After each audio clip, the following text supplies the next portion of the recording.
Hi, my name is Belinda and I'm the training lady, and today I want to talk to you about the ability to collaborate on a Microsoft form and specifically how to let other people edit a form that you've created.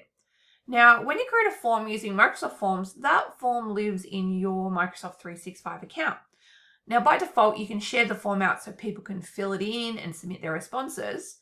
But what do you do if you want to allow others in your team to manage that form alongside you?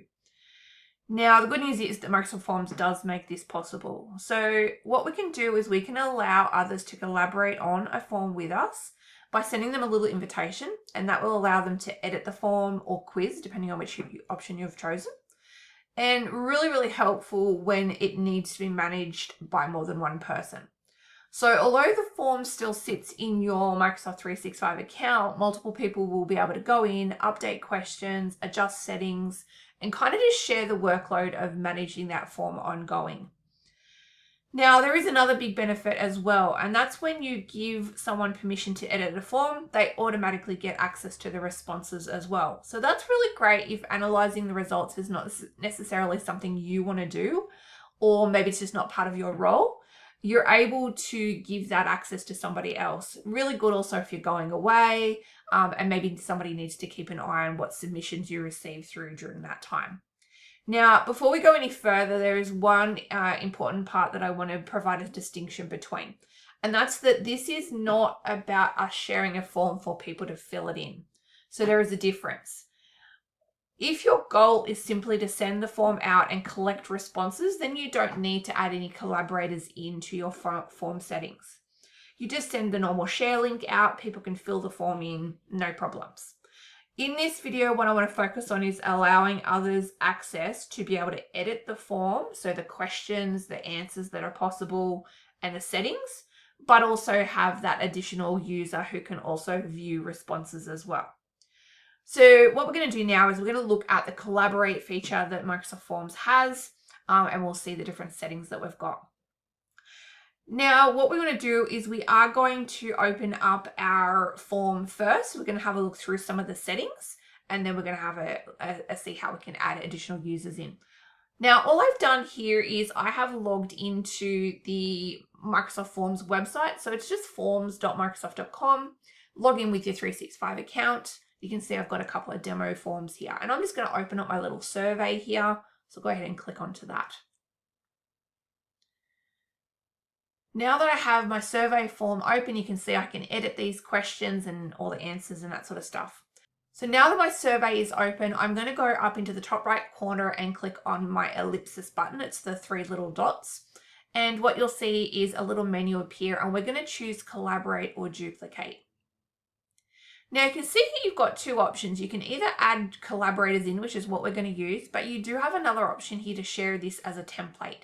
And what that means is that other users can then access your form, they can make a copy from it, and then they can utilize that for their own needs, change the survey or change the quiz to whatever they need it for as well. So it does save a little bit of time.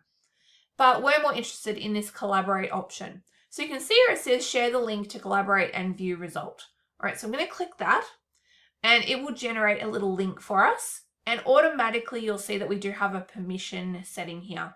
So this is going to dictate who can access this form and edit it. And essentially we're going to just have a little look through the options here.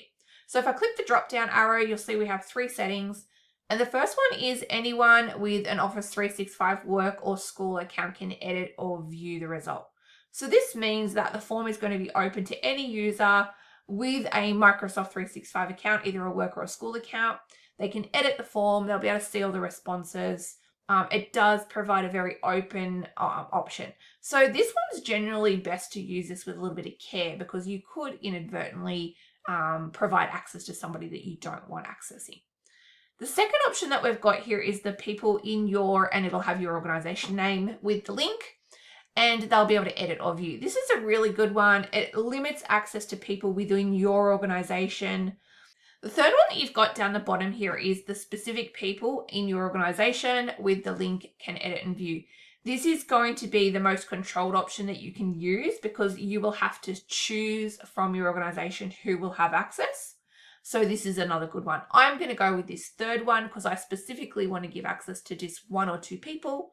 And then I'm going to be a little bit more precise with who's going to be able to access it. So choose your option from the list. And what you'll have is, you can see it says here, you have an active summary link accessible to anybody, but can disable in your form settings. Just go yes, we want to disable that one. Because now what we're going to be able to do is specify who we want to give access to. So you can see here it says I can enter a name or a group or just their email. I'm going to go in and add Tanya in, and it's going to go do a little search. It's going to find Tanya for me in my directory, and then I can add Tanya in. You can see now there's my image and also Tanya's. Now what I can do with that is I can now copy the link for the form, and I can then put that into a Teams chat or into an email message and send that over to them. If you want to revoke that access at any time in the future, so you might end up with separate links for individual people, you can come in here and you can individually delete out the link if you want to. All right, so it makes it easy to add a collaborator in, but also be able to remove them at any time if you want to.